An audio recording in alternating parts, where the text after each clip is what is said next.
Matatandang pasado 1:00 ng hapon kanina nang isinakay si Teves sa military plane ng Philippine Air Force.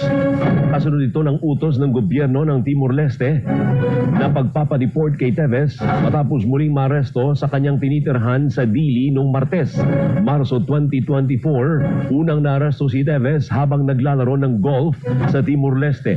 Si Teves po ay naharap sa kasong multiple murder dito sa Pilipinas kaugnay ng pagpatay kay Negros Oriental Governor Roel de Camo at siyam na iba pang biktima ng massacre.